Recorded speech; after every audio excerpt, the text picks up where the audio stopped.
Cyber security is the next generation war.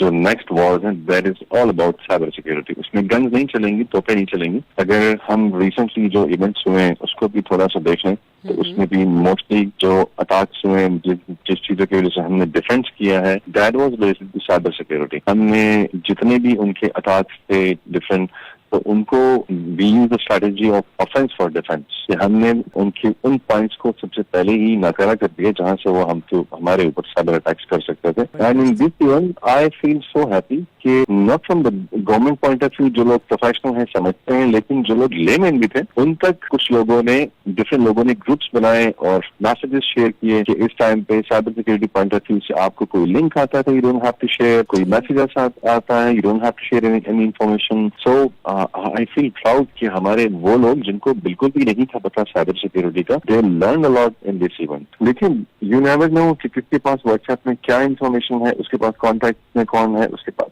Messages किसके हैं, उसके पास हो सकता है कुछ कोऑर्डिनेट्स ऐसे, कोई लोकेशन उसके साथ व्हाट्सएप पर शेयर हुई हो, कुड बी एनीथिंग. जो चीज हमें बहुत नॉर्मल लगती है, बहुत छोटी लगती है कि शायद इससे कोई क्या कर लेगा, लेकिन दुश्मन के लिए शायद बहुत बड़ी चीज है कि वो उसकी इन्फॉर्मेशन नहीं मिल रही. तो हर इंसान, हर आदमी मुल्क में जो रहता है उसकी रिस्पॉन्सिबिलिटी है कि वो अपनी रिस्पॉन्सिबिलिटी को अदा करे, वो उसको परफॉर्म करे. और एक आम आदमी की रिस्पॉन्सिबिलिटी इसी हद तक होती है कि वो एटलीस्ट कोई मिस इन्फॉर्मेशन ना दे, किसी इन्फॉर्मेशन को विदाउट इंडिकेशन शेयर ना करें अपने बारे में, या अपनी लोकेशंस या अपनी क्रिटिकल इंफॉर्मेशन की लोकेशंस, किसी भी किस्म की लोकेशंस किसी भी जगह किसी को भी शेयर ना करें एट टाइम ऑफ वॉर. उसके अलावा भी नहीं करनी चाहिए, बट ऐसी सिचुएशन जब आती है तो उसमें बिल्कुल नहीं करना चाहिए.